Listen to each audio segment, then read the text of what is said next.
I've always had. Cable 10, Aurora, Illinois Community Access Channel. Let's get weird, buddy. Let's get weird. Guys, where are we? Well, if there's a bright center to the universe, you're on the planet that it's farthest from. Welcome to the outer Can't deny that view. Enjoy your stay. What did you do? I saved her. And I'm gonna kill every last one of them. Yeah. Yeah. So, hey, hello, everybody. Welcome back to the channel. This is Rob here at Smirking Gun, here with my friend Darren Jakes from D's Reviews, as always. And we're back talking The Last of Us Season 2, or I just still like to say The Last of Us Part 2, Episode 3, The Path. Full spoilers for this video. If you've not seen any of the prior season or this season, and we're going to be talking spoilers for the games as well, for anybody that doesn't know that. And a little bit of a trigger warning, I guess, should be for people who hear the entire video. We'll be talking about some stuff later after the initial discussion that could impact you either negatively or positively. But we'll be discussing trauma, PTSD, things like in that nature. And we'll be talking, I mean, that's kind of what this whole episode is about too. So, I mean, for anybody that has a hard time listening or talking to about difficult things that have happened, yeah, this is your warning, I guess. Otherwise, hey, it's a fun day here in YouTube land where we're discussing the happiest show on earth, The Last of Us, right? Okay. So, The Path, big time after last week's. I mean, look, I'm not like everybody else. I'm not shocked. I mean, because I've played it, I've seen it, I've been living with this for years. It's been 5 years since Part 2 came out, and just about. Mm-hmm. So just seeing how they were going to adapt it, how they were going to kill Joel, you know. But like in Craig Mazin and Neil Druckmann's hands, I knew that whatever they did was going to be good, and it was powerful, and it was different. But episode 3 is where things get really different as far as like if you want to talk about what happened comparatively to the games and to the show. This is a whole episode that's basically, you know, adds stuff that is not anywhere in the game. Sure. The only thing I would say that's similar would be the Ellie talking to Tommy is similar but a little different. The walking through the house is pretty much shot for shot from the game.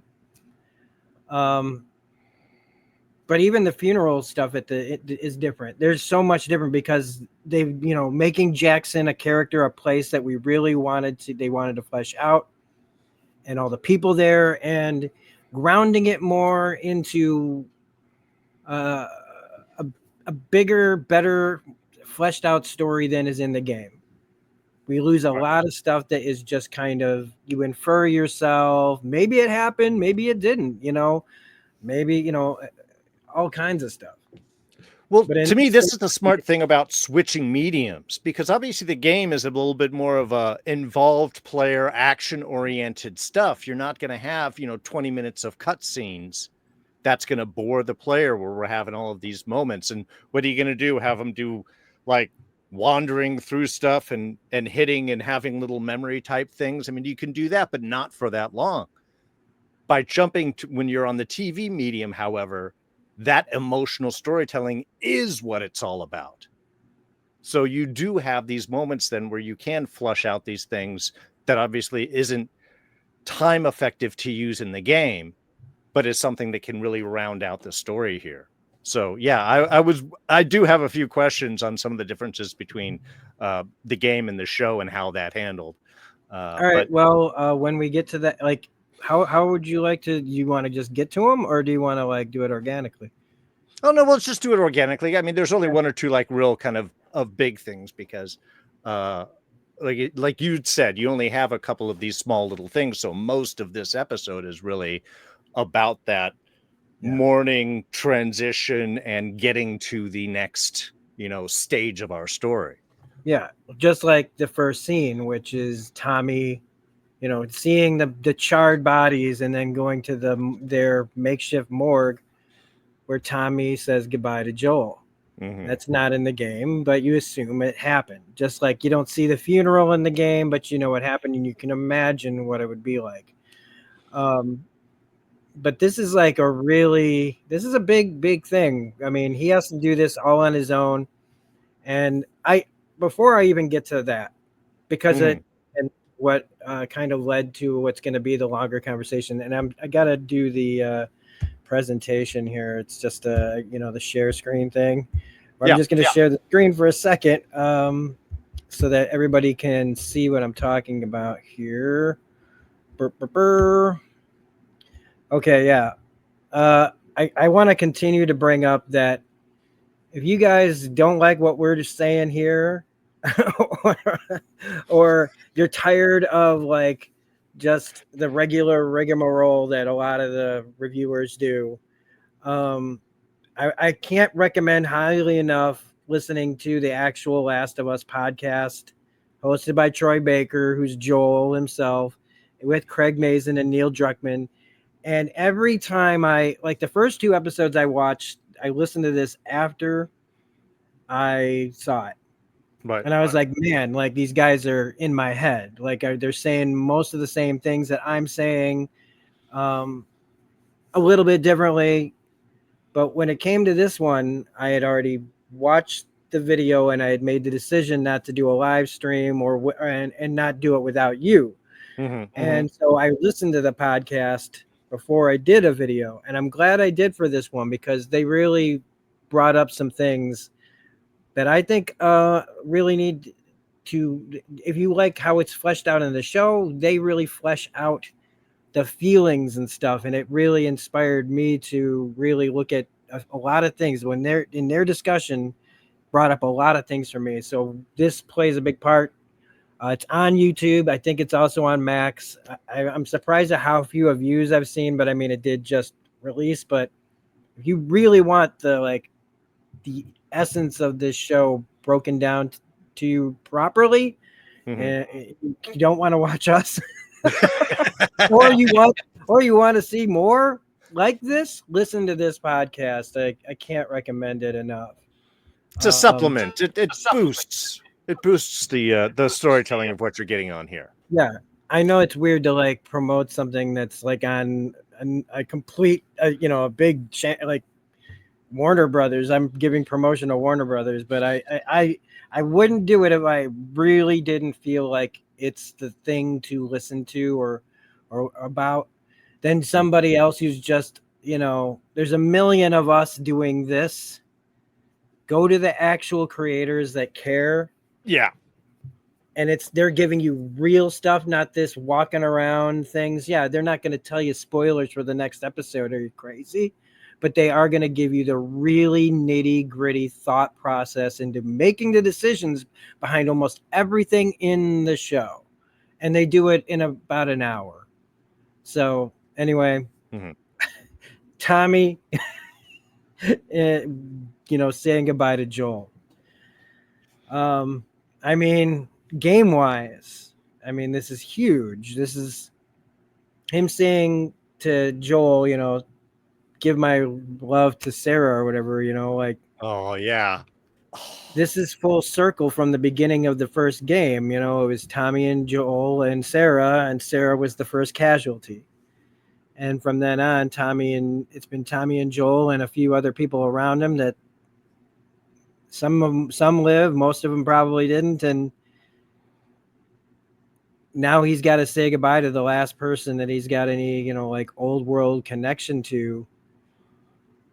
And at least he's got a family in this.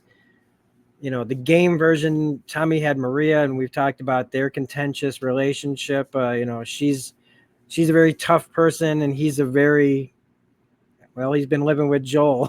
they're Right. they're both a couple. I mean, in the game, Tommy, you know, like he's raring to kill people just as fast as anybody. But in this, they've given him a lot more layers and depth because of the relationships, the responsibilities, the kids he has, like, but the history is still there.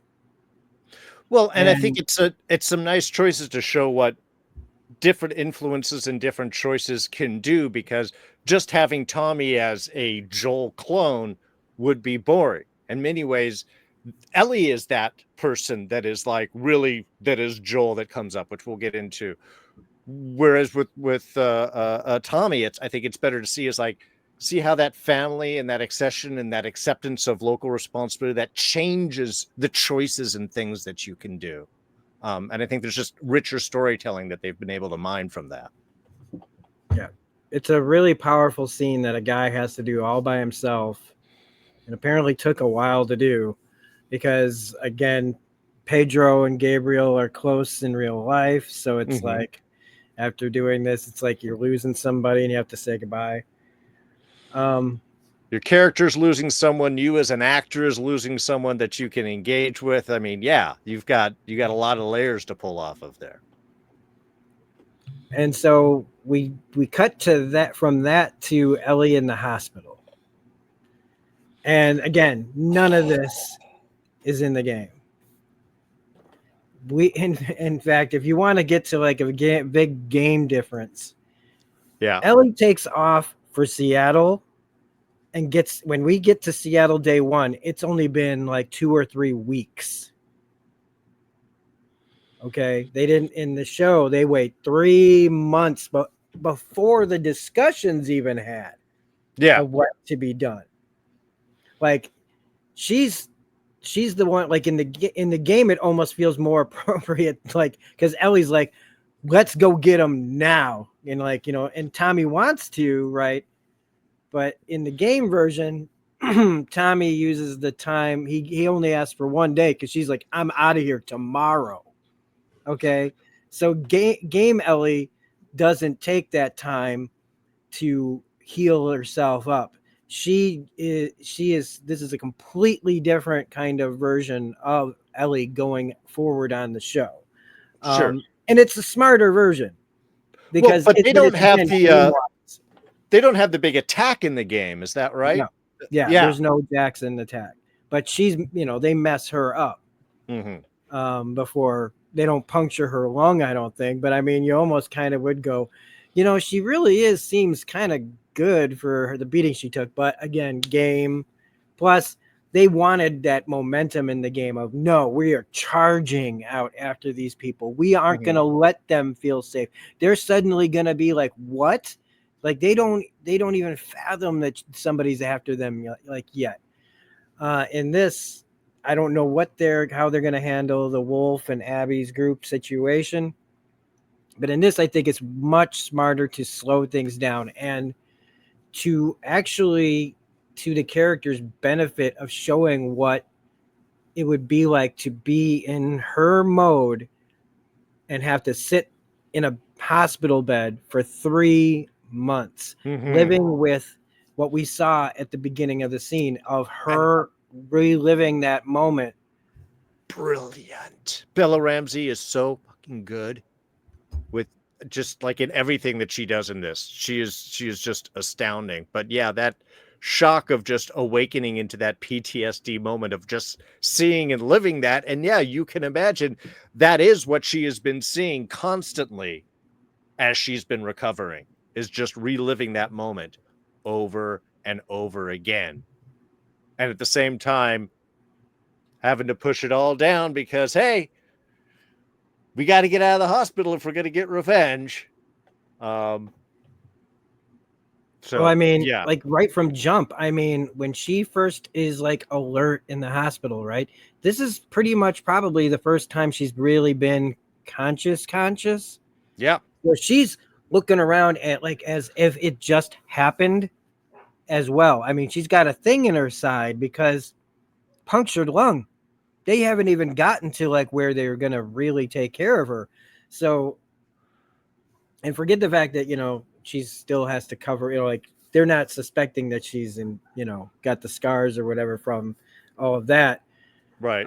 Which I might, if I was her, I might be like thinking, oh my God, what did they find out? But like, even that feeling is drowned out by the coldness of Abby just stabbing him in the neck. Like just, so we see her then like after credits roll and everything. And it's been 3 months. One person, no longer two in the opening credits, just the one. Yeah. Thought that was good. Yeah. It's also like, I mean, because they'll put him back, I imagine, when he's in a flashback, maybe, or maybe he'll put him at the end of the credits, like guest starring, blah blah blah. Sure. I think it's a good choice. But now it's been 3 months. Like I said, they wait, and I think that's a really interesting thing because what do you do? This is where I love that they drop us in and we're just meant to guess what she's thinking and feeling now. We kind of know. I mean, she's raring to go, but then when she sees Gale and she has to now sit here and play this out. And again, yeah, she's the kind of person who knows what to say to get out of the room with this person. Or at least that's her old routine. I have a feeling like if Gale really wanted to, she could say, well, you know what? I don't buy any of this. I'm going to make you stay longer. But I don't think that I think that the character, it's kind of hard to say what Catherine O'Hara is thinking because she does like hold some things to herself. But it's an interesting choice that I think that Gale doesn't believe her and still lets her go. But narratively, we have to let Ellie go on her journey. Right. Well, and I think her later scene with Tommy gives the explanation to that. Is she just saw in Ellie like all of it is. I'm not going to stand. She's got it all figured out. She's got the past. She knows what to say, what not to say, and so on. And we'll get to the discussion. Is Ellie is putting in a very effective front where you couldn't really argue, even if you know they're lying. Yeah. And I think when she has that scene with Tommy, it's just like, hey, there's some people you can't save. It's just that resignation is some people are going to do what they're going to do, and there's no way you're going to stop them. It's definitely a very dark thing for a therapist to say. Oh God. Yeah. But she's kind of had it with, well, she's the only one there, but she's also had it with she was already had it with Joel, and then she comes to her, right? To find out, to help her, but also, I mean, Gail's got to have like that thing of what did he mean by that? Maybe I can still help her. But I also think that just curiosity, sakes, it's like somebody, it's like Rosebud. Like, what the hell did that mean? Yeah. I think she's immediately she's sitting there. Go ahead.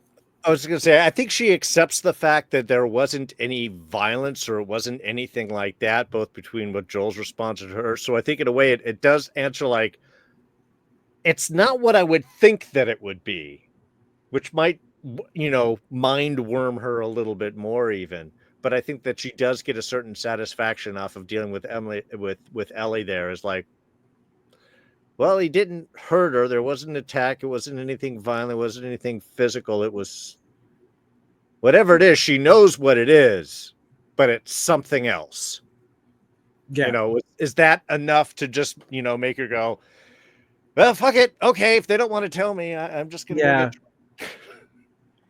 Yeah. I think she's resigned herself that if I say no, she's just going to break out of here. Like she's going to find some other way around this. Yeah. And and it might make things worse for her, and it's probably better to just keep an eye on her and let her go, because she does have people that are concerned about her and would be watching out for her, even if Gail's, not that person. Bringing up though, like, what did he do? Like, how all her reactions, and I kept watching her eyes and how she would do the thing that, like, a lot of people that are trying to come up with things do when they look a certain way away. Like, it's great. And she's young, but she's done this a lot. And that, like you said, she's saying all the right things that would make you go like, well, if I call her on it, there's no real way to prove that she's lying.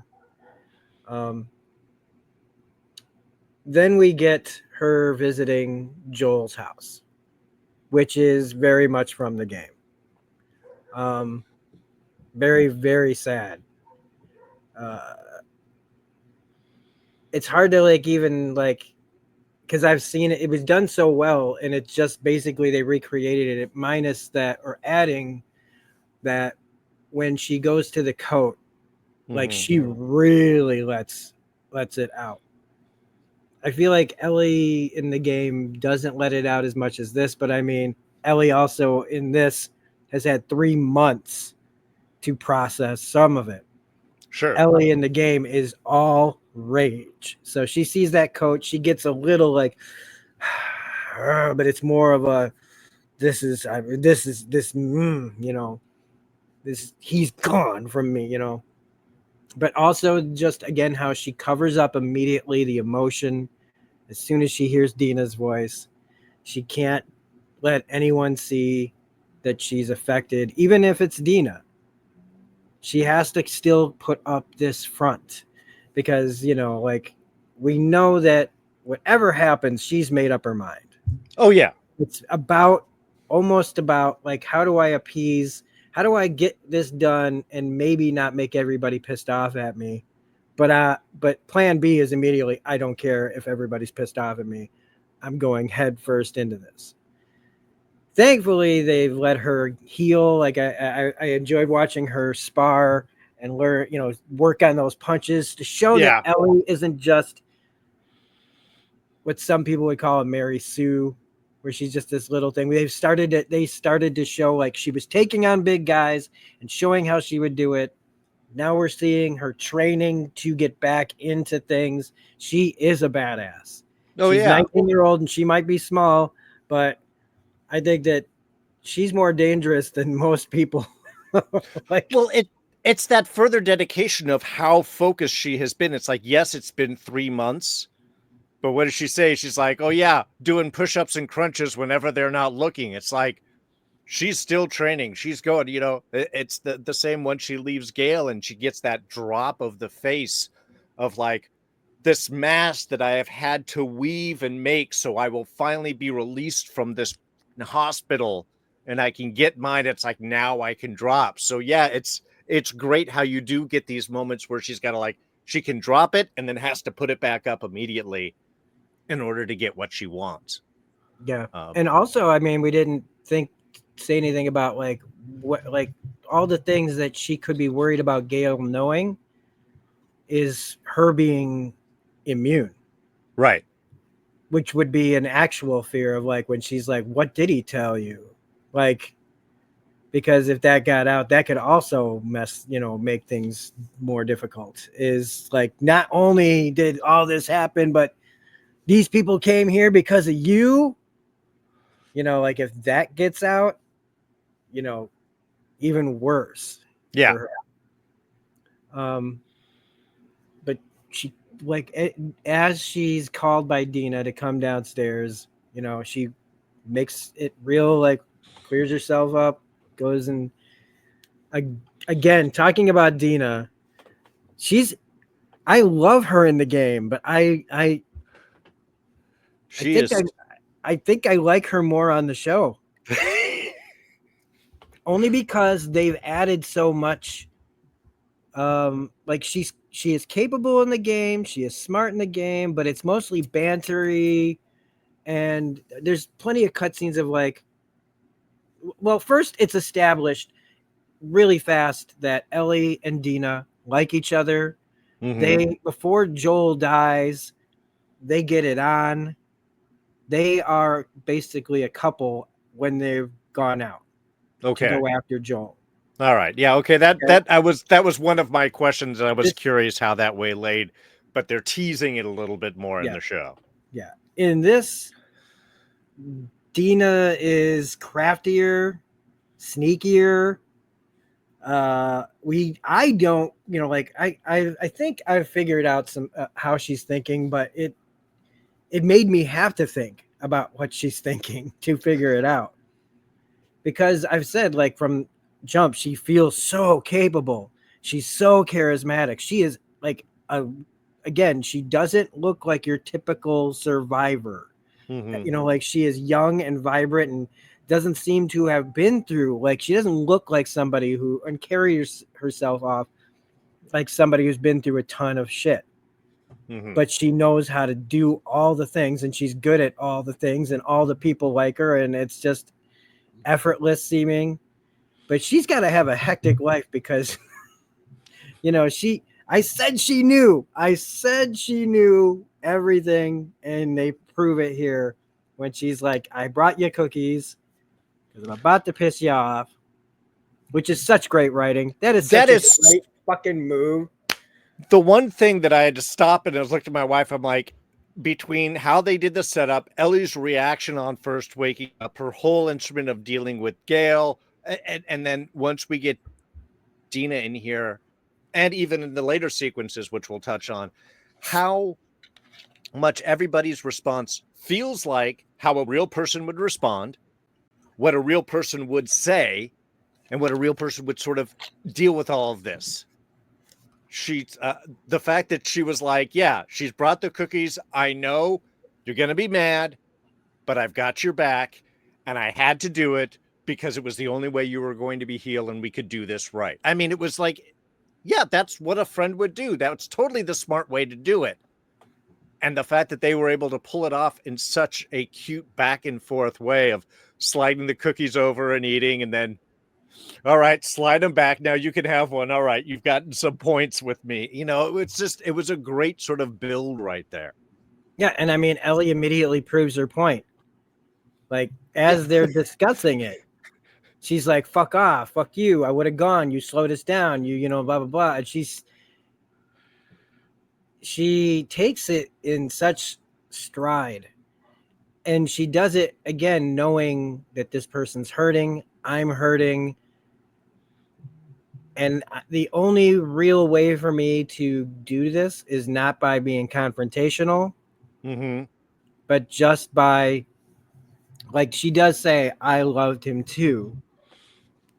But she doesn't correct her when she's like getting angry. She just kind of takes it. Yeah. And not like somebody being abused. No, she takes it like a friend would. Like, you're upset and we've been friends long enough where we're going to get past all this because there's a bigger thing to go on. I'm not going to be hurt by you being you. Yeah. Yeah. Whatever you're saying right now, you have to, you're just, even if it is very much like what Tommy would say is very Joel-like, of just lashing out at the person for being right. But she breaks it down, tells them pretty much everything about these people and where they're going. I love it. And then I'm trying to think of any of the big things before we get to the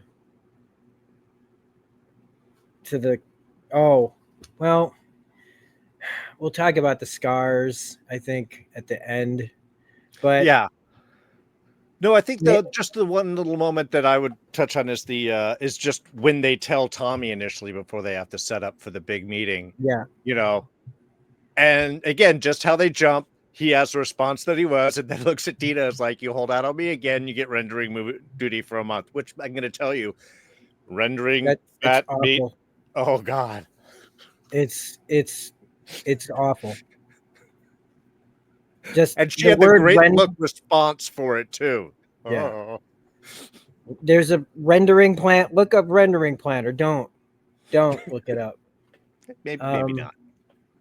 But well, yeah. I mean, this shows here that like in the game, he asks for her to wait for one day, but that's only because he knows she's going with or without him, and so he takes off ahead of them, knowing that by taking off and stealing a couple of horses, the whole place would be on lockdown and she would have a more difficult time to get there. So he thinks he's stopping her from going by going himself, Right. by asking for that one day. It's a trick. And for most of the game, you are arriving to see what's happened in Tommy's wake, where you'll see something, or they'll run across something and go, "This is Tommy," like. And you don't even get to see Tommy for a really long time in the game, because all you do is see the aftermath of it. Right. But in the game, it doesn't really work either. They confront Maria and they say, "Well, I'm going, so blah blah blah. Bring my husband back." In this, again, kids, the whole town, everything else. But he also adds the part about like Joel would come after me to save my life, but once people got hurt, he wouldn't, because it's another person he couldn't save, and that would be riding on him like all the other guilt that he has of anybody that he couldn't save. That's an addition that is not in the game. No, but that's a nice I think that's one. a really, yeah. Again, true or not, that the sentiment is correct. He may still want revenge, but you're right. He would still take it on himself as being his fault. And will that be something that crushes him down for a while or not? I also love he's my brother. Don't tell me. Yeah. But it also feels like newer Joel a little bit that he's talking about, because older Joel, we already know what he's been capable of. So it's kind of like he's also been this new way for a while too. Mm-hmm. And I think that if Ellie had never been involved, then yeah, I don't think Tommy would have had a narrative leg to stand on here. I think Joel would just be Joel the way that old Joel always was. It wasn't until Ellie came and changed all that.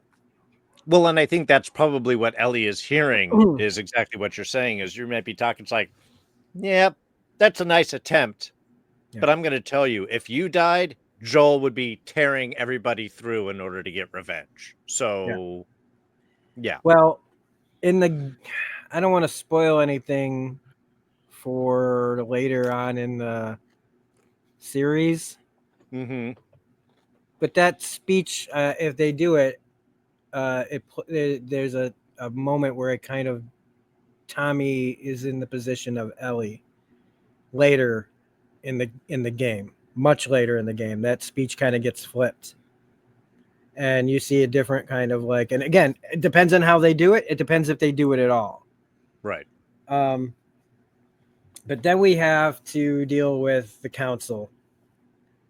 The council meeting to get this all done.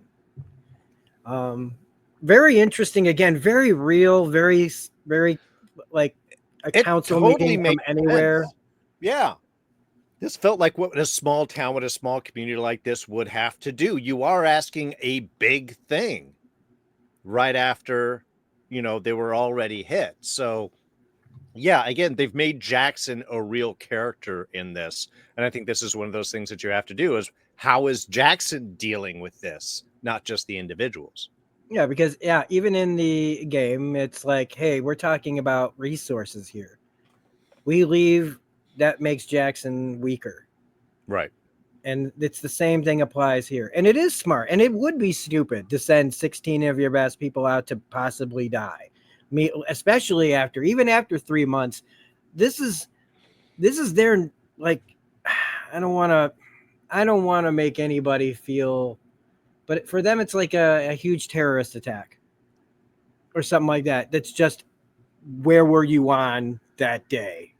You know, it's in the new history of the world. Mm-hmm. For Jackson, this would be one of those moments of like, oh my God, we survived this, and it traumatized, you know, in a world full of trauma. This just traumatized the whole place, and 3 months ain't gonna cut it. You know, for these people's safety, for all the people that they lost, for the fact that they lived this long and then still are losing people from things like this. Right. And then to hear that somebody came out of nowhere and tortured and killed one of them, you know, even if they know probably for something he already did. And from the mother who had to have the crying baby taken away to the guy talking about turkeys over chicken and corn, and to the guy who wants to say it's about mercy. We aren't them. Again, great character actor who's been goes all the way back to my first memory of him was in Firewalker on the second season of the X-Files. Okay. Oh, nice pull. Oh yeah, yeah. If I could remember the actor's name right now, then I'd probably what do they call that? Doing a hat trick. But there you go. I don't. I know his name is probably in my notes somewhere of something else that I could go, oh my God. Yeah, he was on that show, the Terror season 2. And if I had those notes, I'd have his name. Anyway, him talking about mercy and that that's what makes us different. We are supposed to forgive. And that's when Robert John Burke as Seth pops his head up. And again, he's saying a lot of things that a lot of people in the audience, you know, that give us that want the blood, that want the revenge, that want to just, you took from me, I take from you, and I do it harder to make sure it never happens again. And I mean, look, again, we've talked about like how people, when bad things happen to people, it's hard to negate their anger and their rage and their justified like want for justice and things like that. And to be, you know, like this guy is saying everything that Ellie would want everyone to say in the town, but it's the guy who said something bigoted to them, and she has to realize that me and this guy disagree on some things. Maybe he was just drunk. I don't know. But like, I have to listen to this guy, and I know that in some way, right, when that guy is acting like that, it should give her pause because of the way he thinks, a way he talked about her. And if I'm up for something that this guy is up for, and he's as angry as me, maybe it would give her a second, but it doesn't. And even though later on, when she confronts him, she still acts like Ellie to this guy. But in that moment, him and her are completely on the same page. But that's not a good thing either. Well, I mean, it is in some ways. It shows that people that you disagree with, you can still have points where you do agree. Yeah. And it had me thinking actually a little bit of that scene in Jurassic Park with Hammond is looking over and all the scientists. He's just like, I'm trying to do this great thing, and the only person on my side is the blood-sucking lawyer. And Ellie's sitting there like this, like, I'm trying to convince the town to do the thing, and the only guy on me is the fucking bigot that Joel knocked out right before he died. What the It is kind of that crazy thing, but I don't know. I think having the town attacked and having Joel just be another casualty in many ways to all of the other casualties the town has started does put it in a certain perspective, because I think that if the town wasn't attacked and it was just Joel that was hunted down by somebody and doing, the town might have had a slightly different response. Also, depending on if it would have been a shorter time as opposed to 3 months later, you know, there might have been a little thing like, hey, they killed Joel, we should throw a posse together and go get him. I think would be a different circumstance. And now when we just have this town tragedy, where, yeah, for Ellie, this huge personal loss. Yeah, everybody has a personal loss. But this isn't, again, an attack by, the mushroom heads around us. This is somebody hunting down one of us and killing. And I think that is the position that Seth takes, as well, as like, this is not the same thing. Yeah, it sucks that we all lost things, but this is something different, and we need to respond to this. And yeah, you can imagine Ellie, who is obviously, and the fact that she writes this down and does her whole speech, is that beautiful shown of restraint, which makes sense considering what we've seen is how she's dealt with Gale, and how her initial response to Dina is like, she is trying to do this the right way, to get the town on and to do the thing. And she's looking over, is just like, why isn't more of the rest of the town talking like this guy, the fucking bigot? Why is he the only one that's on my side? So yeah, I think it's a great dynamic, and I think it does set up real nicely for Ellie to have her big restrained speech, which is honestly beautiful. It is like totally the right thing to say. But even that doesn't sway the town. So I mean, what are you gonna do as an Ellie? Yeah. And you get like the full gamut with that guy's speech, and then hers, the kind of in between of like the very like almost like Atticus Finch kind of like speech of like, this is very about, measured. Yeah. like, yeah, like, like but even I'm sitting there listening to it going, you don't believe a fucking thing you're saying. But you're doing it so well. And Gail's up in the upstairs looking right at her, listening to all of this. And you can tell that at first it's like whatever, but then as it goes on, it's like she's not buying it either. She's like just listening to a very practiced liar. Yeah. Which we watched it. We all watched it. They lose handily. And you don't know who voted.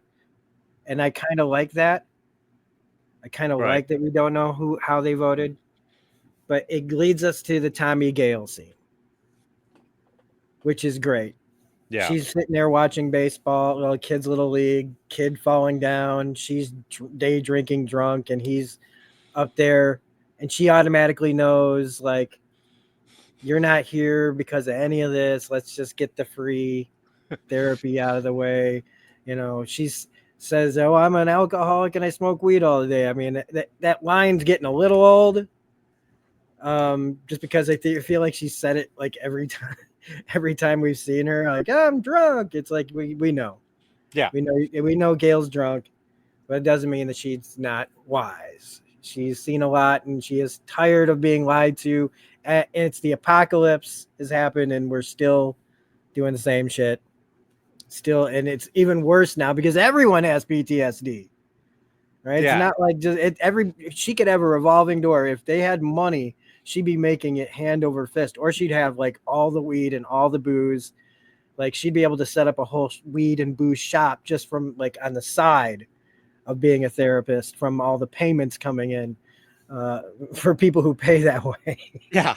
Well, no, and I love that she's like, yeah, I'm supposed to have a therapist in order to deal with all the stuff that you guys tell me. Oh, well, welcome to the apocalypse. Yeah. So he talks about, the difference between, lying and being a liar. And yeah, I mean, people lie every single day about silly nonsense things that are just like, did you see that movie? Yeah. Even if you didn't, or just like a homeless person asks you for change and you just go, no. You keep on walking, whatever it is. Do you know what I mean? Yeah. Like, we all consciously make everybody does it. Okay. Cause I can't stand to like sit there and be like, well, everybody does it. But, I mean, I'm sure we don't. We've never, we don't do any of that stuff whenever we're in an uncomfortable situation that we want to get out of.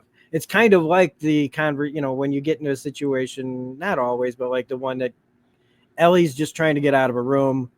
Sometimes you say something to somebody to just end the conversation, whether it's true or not. But her practice lying goes I was going back. to ask, like, is that the difference there? The practice versus the amateur throw out there? and the choice, like, I mean, for her, it was like, okay, I have to hide from the world that I'm immune. So I'm already lying to everyone. I'm choosing to lie to protect myself, to protect others. So she's been having to live a lie her entire life as long as she's known that she's been bitten, which wasn't that long. Like, she survived the apocalypse and then gets bit, and then we finds out she's immune. Now, we never find out why she's immune in the game.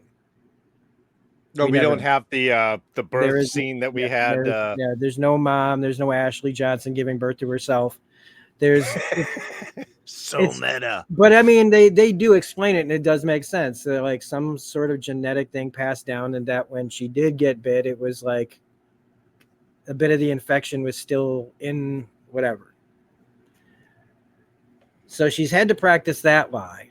And then when she's been in schools and passed around in the system, she's been having to lie to get out of things and survive. And then after, now in Jackson, she's had to still keep up that lie. And that's why I think that's the practice lie that Gail thinks that she doesn't know Ellie's full story. So I don't think she understands, like, she's calling her a liar as in, I feel like can't be trusted at all. Like, don't listen to a word out of her mouth. But because that's a huge piece of information to go, why is there a choice to lie? Or, like, is it a lie that hurts someone? Because I don't think she just goes around lying like all the time. No, but I think because of her background, I think you bring up an important thing. People will lie, but their default is to tell the truth. Yeah. And they'll throw out a lie if it's a convenient or a thing or a whatever stuff. I think from a defensive standpoint, Ellie's default is to lie. Her whole outward personality is a lie, is a front. And I think that's what Gail is seeing is like this person. Yeah, like you said, she's not only a practiced liar, everything she does is a lie because she has to keep an element of truth from everybody else in order for her to survive, whether it be the fact that she's immune or the fact that she's just, from the system. And that was, her initial response off of everything. I think, I've been thinking it while you've been saying, but I think that that's what Gail is seeing is her default is to lie. Yeah. And then you have to dig in to get the truth. Yeah. So same as Joel. Yeah, exactly. Exactly. It's the confrontational, any kind of confrontation, it's immediately stonewall the person who wants something from me. I'm just gonna, nope, there's no problem. Yeah. Yep. No, not. The armor is always up. Yep. So much that you don't even know it's there. Yep. Yep. It is a reflex. So it's like, how much of this is even consciously done? And then afterwards, she's like, shit, I had to do it again, and even at that point, you just do it so much. It's just like the only time you get worried is when you'd be like, am I caught in the lie? Did I say something that tripped me up? And what did Joel say about what it is that I need some information to respond off of. Default. I don't know. I guess I'm going to have to forgive myself for not being able to make that change. She's so practiced. Now, then we get to what ends up being kind of the end, lead up to the end, which is Ellie's plan. She's getting set to leave. She has got everything she basically owns on the floor, ready to take with her on this trip of like revenge when Dina's at the door. And again, just showing how capable she is. She's got the broken down plan. She has how much this, how much that, showing like Ellie, like You've been starving in a week because you wouldn't have enough food and you have no medicine in there. It's all guns. Yeah. And so you need to have like somebody who thinks you're good at action. You are good at being like pointing like Joel is. Point Joel at the problem and he just, all right, I'm going to go take care of it. And that's Ellie and that's Joel. They go in and they just mess people up. It's what you do in the game. It's what you do. It's just like, you know, they're good at it and good at it together. But she needs somebody like Dina to get her through it, unfortunately. Now, Dina is game for this, but I feel like she's a little less game because, I mean, for her, she's like they say in some of the behind the scenes that Dina still was thinking, you know, well, we're going out there with a bunch of people. But now it's, nope, 3 a.m., you and me going out there on our own. And Robert John Burke, Seth is the guy that lets them out. Oh, yeah. I do like that they break down, like, how many shells and how much of this, that, and the other. And it just makes me feel like I'm still doing inventory management in the game. Like, okay, yes, they would need to put these there. And then there was there. And then, wait, how would this is your D&D moment where you got to be, okay, you got to have 2 weeks of hard rations. You got to have a horse. You got to have it's going to weigh this much. Your encumbrance is that. Oh, yeah. It felt very RPG to me. They said but all the things they were picking were like really smart, like the pills and the certain, the bandages and alcohol and all the things that just like, yep. All the things that you kind of have in the game just boiled down into this one little scene where, yeah, the guy that, again, she has to shake this guy's hand, realizing we might disagree on a lot of things, but on this we don't. And he's the one helping me. He's the one letting me out. He's the one. I mean, he's probably in trouble after this. Oh, he's totally in trouble, and he doesn't care because he agrees with Ellie. Whatever their personal things may be, there's a principle for him. I mean, and that way, that kind of old conservative is the guy you want on your side because he's the one that's going to be ready for it and willing to take the sacrifice. And again, I said conservative. I did not name a political party. Oh, no. and again, like, honestly, this is a terrible thing he's doing. He should not. He's the real grown up here, and he's letting 2 19-year-olds go off on their own on a horse to kill a bunch of people. Whatever situation it is, it's not the right to have people go running out to kill people is the bad decision. I'm just saying. The actor is good. The character is doing things that are you just shouldn't do. I did love he was like, I'd be right there with you, except I had a little accident here. Which is kind of a nice way of saying like this. Yeah, I'd totally be with you, but since I can, I'm going to make sure you go. And I loved his rifle trade. It's just like, trade. It's better. Trade. Well, I had said to while we were watching it last night, I was like, isn't there like an unspoken rule that you never take another gun you've never tested yourself? Yeah. And also it's like, and I hope it's the same caliber as all the rounds that you brought.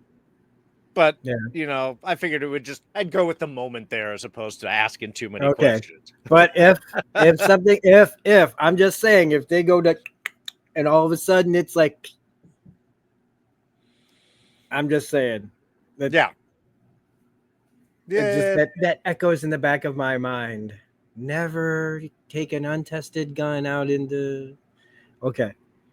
So they're off, and again, nice cinematography. We don't get to see they don't even do a montage in the game of the journey. It's just boom, we're in the woods of Seattle. Immediately. All right. So I was going to ask how fast that went because that was one thing I did appreciate because as soon as they leave Jackson, I'm like, okay, this is where you'd end the episode, but it's too fast now. where are they going to go? And the fact that they're like, and then we journey and we arrive in Seattle. I really appreciate so that by next episode, we just get right back into things and we don't. And that goes, this episode is that processing and journeying episode. And then we can get back to the action and stuff onto the next one. That was a brilliant way to pace this out and to just, shuffle aside the unimportant things, except for giving us that moment at the grave, which I thought was fucking. Oh yeah, just I forgot about that. A beautiful little scene. It's in the thumbnail. To have Ellie with Joel there and dropping off coffee beans. Coffee beans, the smile on her face, realizing, how much he liked it, remembering that this meant something to him. And now he'll never have coffee again. And it's just like, it is beautiful. And it is interesting that they, in the game, the cemetery is in the town. But it makes more sense to have them out there further away. I mean, just in case. Yeah, you never know. Right? There's already clickers running around. Who's to say the zombie apocalypse isn't far behind? Yeah. But we get their little tent encounter. Where will they, won't they? Yeah, the kiss thing, her teasing, and again feeling, how planned out is she being? It has been 3 months. She talks about being back with Jesse, even though he said, well, that's not going to happen. And I think it's because Jesse knows.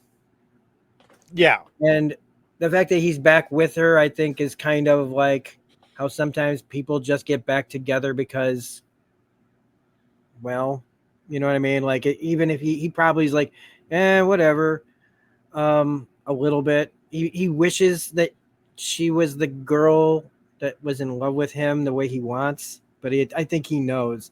And I think Dina knows too, but she's afraid because I was going to say, I think that's the last little bit that she kind of intimates at is, if it's not, if Jesse's not into that, then maybe it's me. I think that's her little bit to, like you said, she's nervous about really making that move. And so who's going to do it first? Yeah, because she's like, well, I'm not gay, but you are. But also earlier, like, come, like with me to, like you and her are the only ones. And like when she's talking about going to the dance or that I wasn't that high, like it's again, just she's afraid of putting herself out there. There is a spoiler that I'm not going to say is another reason why Dina's probably acting like this, which will probably be coming up in the next episode or two. I would imagine. I did watch the preview for next week. Yeah. I don't know why, but I did because I wanted to see the last little bit, and I was like, oh, I forgot there's previews because I'm used to so many shows don't have previews, especially all the Disney stuff doesn't have previews for what's coming up next, so I forget to like even look. But I did look, and there is some, but like I do still like that there's, that she's into her, but there's still like, I don't know, maybe they're just trying to drag it out a little, but to make it a little more dramatic for TV audiences. I think probably there's probably that. I think that they've done a lot to try and make Dina more of Ellie's equal as opposed to just someone who's following her around. And so that kind of keeps them a little more equal fare, even though, Ellie has definitely stepped into the Joel run. He grabs the rifle. She's holding it the way that Joel had carried his rifle. She's on the front of the horse. She's kind of running everything. She's taking at, and now Dina's kind of that support for her. The only thing that honestly makes me nervous is that they're going to kill Dina. So I'm like, I like their relationship and the two of them, and they're now this two thing that can go and do it, and they're going to kill her off, aren't they? Don't tell me. I don't want any spoilers. But yeah, now you're going to have to definitely stay out of the comment section or something. Yeah. Just in case. which then they see Seattle and they're like, hey, I wonder how there's wolves in there and there's about to be a bunch of less. And we see Manny bringing up all these wolves from one point to another. Right. And we get to see how big they are. But before that, we have the Scars. They're also called Seraphites in the game. Okay, I was going to say, do they have a name? Do they exist? So far, right? So far, they're being presented as, we're just some folks that follow a bit of a religious thing, and we're just going off to get away from war. We're just going off to stay away from conflict. And they're carrying hammers and they got the weird whistling thing going on, which connects them and is really loud. No, not a subtle whistle. and it's creepy as hell in the game. But I mean, it's not like bird calls. Like if you're a soldier and you hear that, you're like, well, they're right over there. But they're presented in this as much more like, hey, like these are just kind of peaceful seeming folk, right? Okay, great. I find nice little introduction. You have the cute kid and the dad, and we're gonna teach you about the things and the prophet, and all of a sudden, I mean, because this is all set up to show that the wolves that are very, very dangerous. Yes, are dangerous. So they kind of make it look like these people are just, we have hammers, and when you find them dead, it's not really surprising because they were attacked by people with guns. In the game, the Seraphites are very deadly, very, very capable, and are not presented as nice as they seem to like and peaceful as we are first presented here. But I think that's on purpose. Again, we are first introduced to something. We will have it fleshed out for us. It'll be more complex. But these people survived by some sort of religious faith, while the WLF are more of a militant thing, and that they're the thing out in the woods to be afraid of right now, not the demons or clickers. Right. And then as we see them roll in, we see that there are a lot more of them than Ellie and Dina thought, because they had said, well, Eugene told us that, these guys should have been a part of something and we never heard from them again. So they're probably all dead, or there's not many of them. And they've got a tank. Well, I guess it's probably just an armored personnel carrier or something, but which is something we saw in the first game a lot, Raiders using things like that. I don't know if we really saw that in the first season or not. I'd have to go back to like the Henry and Sam stuff, I think. But we get to see that the bigger threat here is that they don't realize how big a threat the wolves are going to be, how big of a problem it's going to be, tracking down Abby and her group. And now we also have the Seraphites / Scars and clickers, and these are all things that they are not expecting. Yeah, the really. Two people versus Seattle, it's not really good odds. No, in the overall. Yeah, they definitely play the Scars or whatever as like they're followers of the Way of the Leaf. For those that are doing a Wheel of Time, that they're just like, we're non-peaceful. We don't deal with anything. We're they've got some serious hammers, so they're not totally non-violent. But yeah, they're completely played as like, also we're their a peaceful religious group. We know their leader is dead. Yeah. And that they're traveling away from war. And that's all we know. And now we know that they all died because apparently hiding in the brush. I don't know, Whistling loud enough to signal your position and then just hiding off the path isn't really good enough. Yeah, not really good enough. So I mean, that's pretty much it as far as the main crux of. Do you have anything for the main crux of this episode? I mean, really, I guess kind of in summation, like I said, I'm glad that they did spend the time to have a processing and setup and move.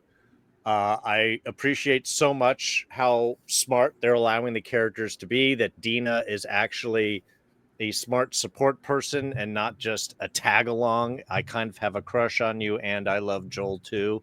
there's much more to her. I love the dynamic between the two of them, and I really appreciate that they did all of that within a single episode. We got the whole process, we got the ready to go, and then we got the journey so we can get to the town. I think it's, again, just very smart writing, very natural, nothing felt forced.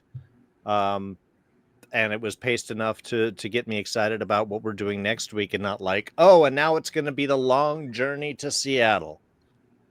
No, not at all. Done. So no. Hats off to their decision making there. Excellent. Yeah. So for anybody that's still listening or skipped ahead to this part, because after, like some people just want to get to other things and hear this, because it's in the thumbnail, and after listening to the podcast, and I mean, we've talked more about this than we did the big Joel Death episode. The Joel Death episode wasn't even an hour long that we talked about it, because it's a really easy episode to talk about for such a difficult thing, mostly probably because I've been so prepared for it and was honestly like relieved that we got it over with, because it isn't easy for me.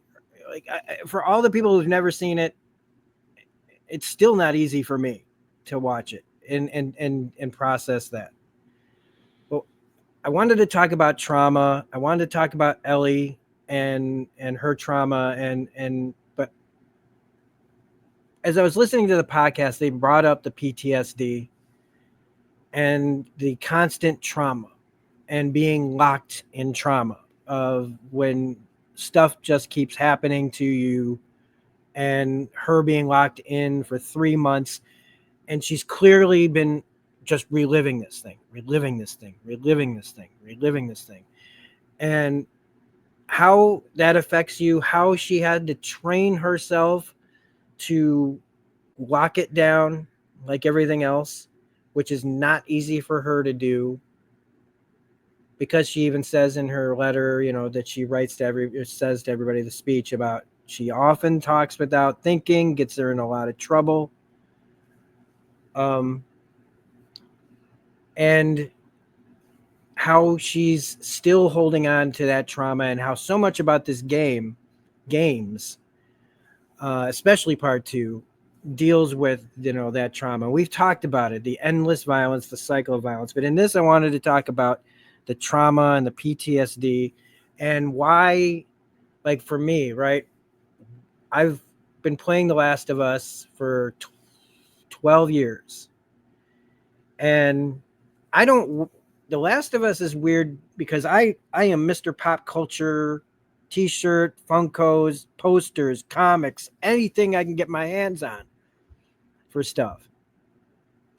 And I advertise it. I talk about it, and it's always in the backgrounds, and I'm like, hey, who wants to see this comic?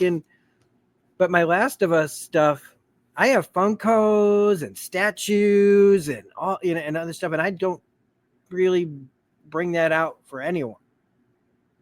There's something about The Last of Us, and I hadn't really thought about it, like really, really made myself think about it until today. And it was when they were talking in the podcast about trauma, and it made me realize, like, when, like, my connection with Ellie is, because I mean, she's after seeing Ashley Johnson at the con, and you saw all the different people influenced by Ellie or in some fashion. And for some, it's she can be like a feminist icon or a LGBTQ icon, and all that's good and valid. Or she's just a badass girl, man, who can kick ass and take down the boys and fight the clickers, and she doesn't need this, that, and the other. She says what she wants, and she's and that's all true. For me, the added layer is that I feel connected to her because of experiencing like constant trauma my whole life that has always been like stacked on and relived on a loop constantly since I don't even know when. I don't know when it started. I don't know what the big event was. There were plenty of them for me.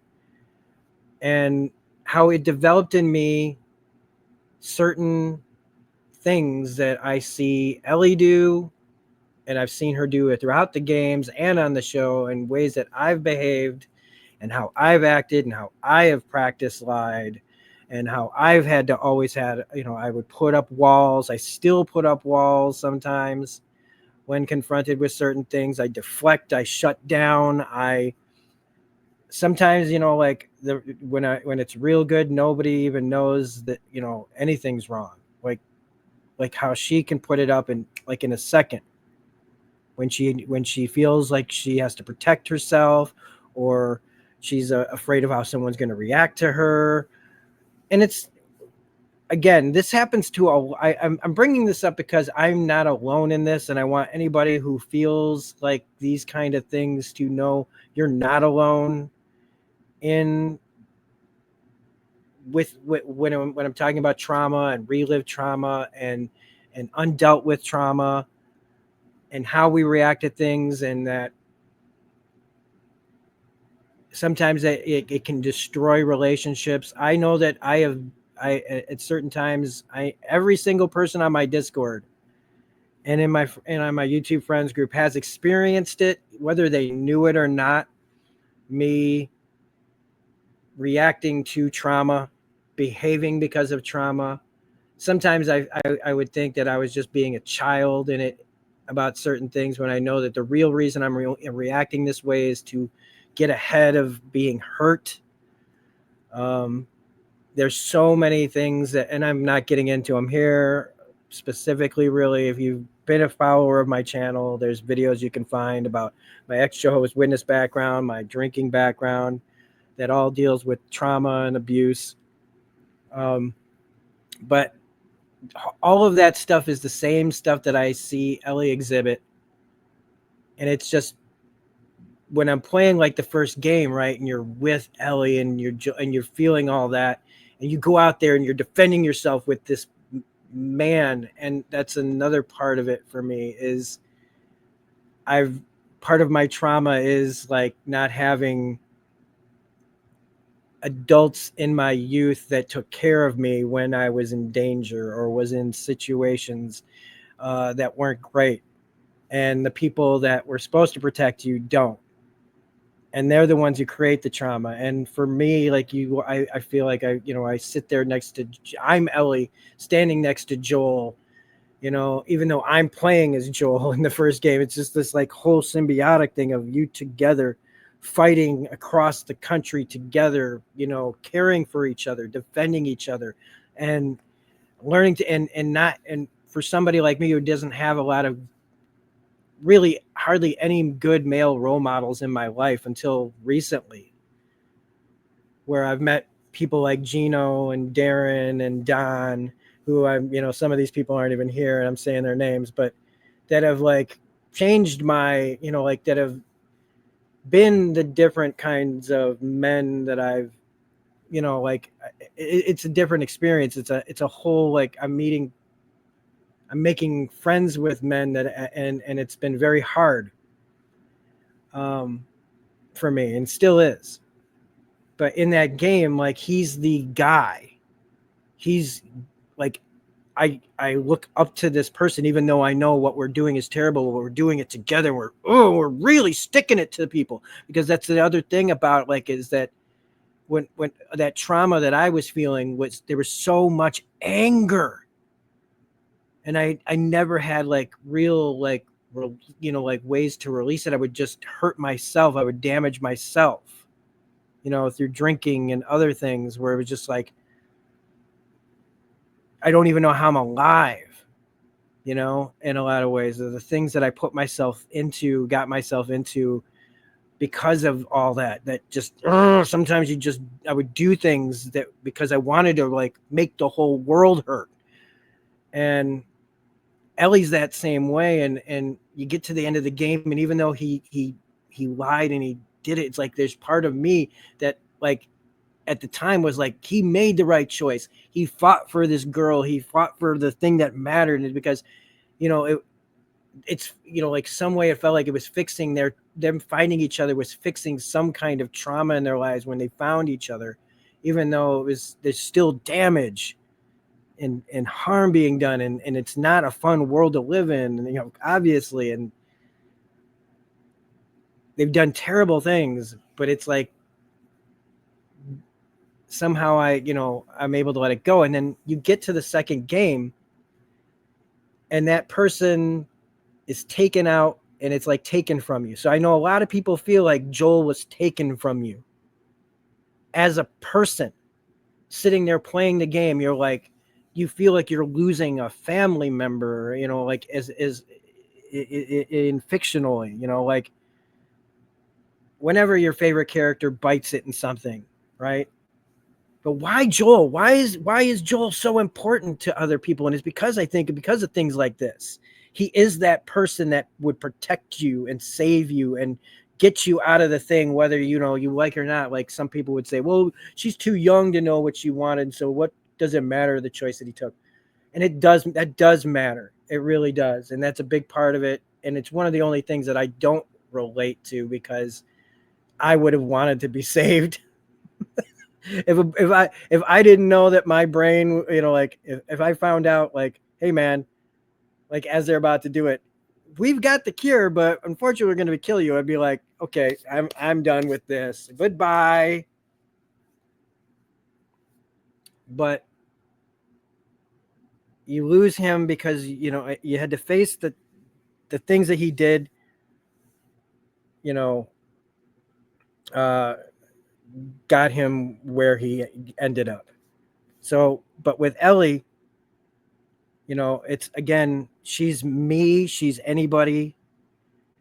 And when I started playing The Last of Us Part 2 game, I felt the same way as Ellie.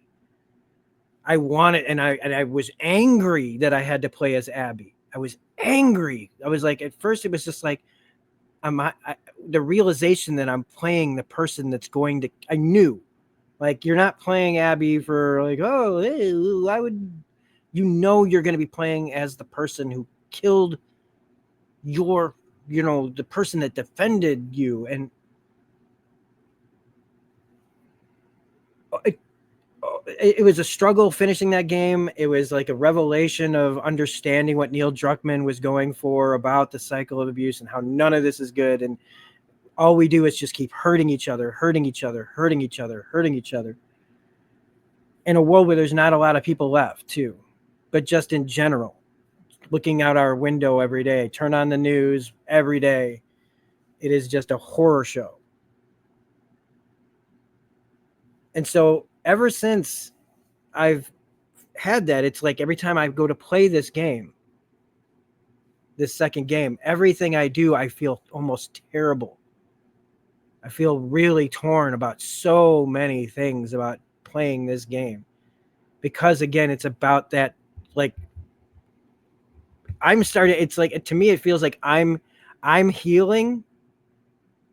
Like this game has helped me heal some things inside of myself that I didn't really know I needed to work on. So now when I play the game, it's even harder, because I don't want Ellie to go on this journey. I don't want Abby to have to go through this journey. I want Ellie as even a fictional character. She's so well realized in game and on this show that we don't want her to do this. So when I say, like, guys, like the character Seth is doing the wrong thing, it's because he's doing the wrong thing. All of this is wrong. Going and we play our games and we have our fun. But for some reason, The Last of Us and The Last of Us Part 2 taught me things that I needed to learn.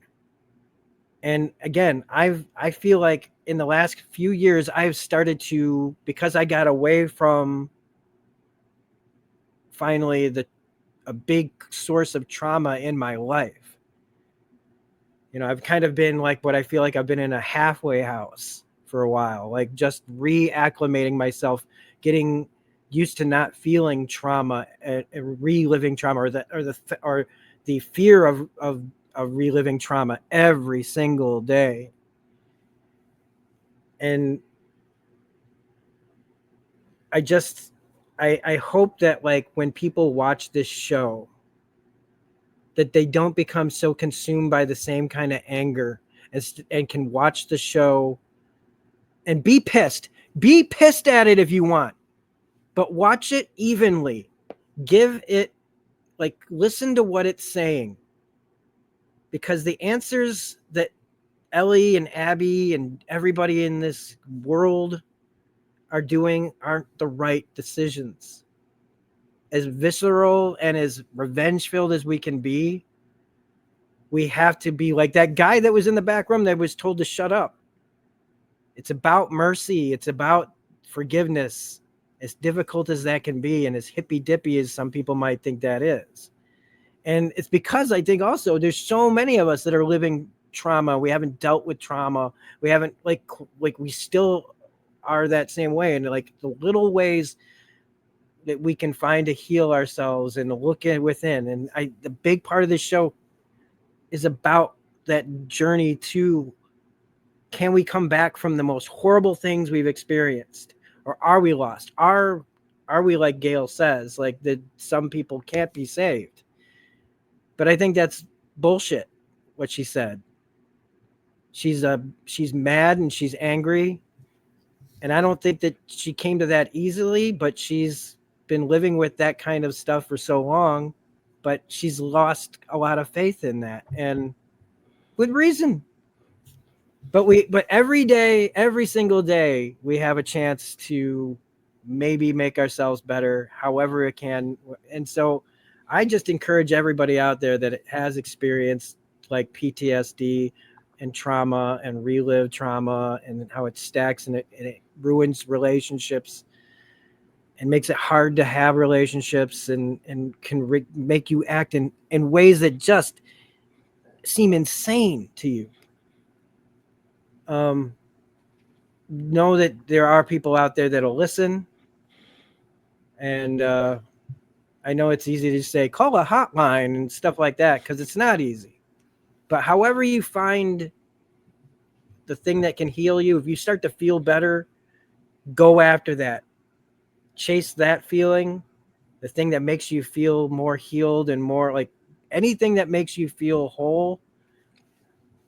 Chase after that. Don't chase just the violent thing, or the harsher way to deal with things. And I have to do this myself. I have to try to practice what I'm bringing up. And I've let a lot of people down. I have to look back at my life, realizing that my trauma has damaged relationships to the point of they can't be repaired in some instances. And the only way to make sure that doesn't happen is we have to start healing ourselves, or look to, or tell people that that you are experiencing things, and see if you can find help that way. Reach out however you have to. Reach out to whoever you can. But reach out when you can, because I know everybody's on a different journey. I'm almost 50 years old, and I am still fixing myself from things that happened a million years ago. But it's never too late. It's never too late. And I think that this show just teaches us these kind of things. It's just it's going to take a series to do it, to get all the way there. And hopefully by the end of it, we'll see. Does Ellie get through it? Can she get through it? And Abby, what about Abby? Again, we all want to just dismiss her because she's the person who did the thing, but she did the thing because of bad things. And how does she function after doing this terrible thing? Will she still be consumed, or will she find a way through too? How will both of these characters, and when they finally meet, will it be what everybody's expecting, or will it be something different? So that's my 2 cents on that. And I appreciate everybody listening. I hope that that's helpful to somebody, at least one person out there. If you reach one person, that's all that matters, right? And it's out there. And I didn't cry. So yay me. So Anyway, we'll be back next week with episode 4. When we'll be doing it, maybe Sunday, maybe Monday. But we're over on Darren's channel. Yep. On Wednesdays. We'll be discussing the second arc of Andor's second and final season with episodes 4 through 6. Mm-hmm. Which should cover, I think, 3 BBY if we're covering that. So we covered 1 year or part of 1 year last time. So we'll be jumping forward a year. And I think we've got some great stuff coming forward. So I'm looking forward to tackling that on Wednesday with you. All right. So, and I don't have anything else going except we're still doing the Mighty 9 campaign on YouTube with our Baldur's Gate 3. Me and my friend Bill are. And he's got some great recording of the Remedy game Control. Oh, yeah. Going on as well, which is an awesome game. So, yeah, we're going to continue playing. If you want. We'll be playing some more Control tomorrow. Probably going to be playing some Baldur's Gate tonight. So if you're liking the Mighty 9 stuff, that's where you can catch us doing that. Otherwise, thanks for listening. Thanks for watching. Again, The Last of Us is a great show and a great game series full of great characters that can teach us things about life stuff and things. And we'll be back talking more about it next week. So have a great night, everybody. Enjoy the outro, and we'll see you all on the next video. Bye. Bye. Ba ba ba bum. Ba ba ba bum. Ba ba ba bum.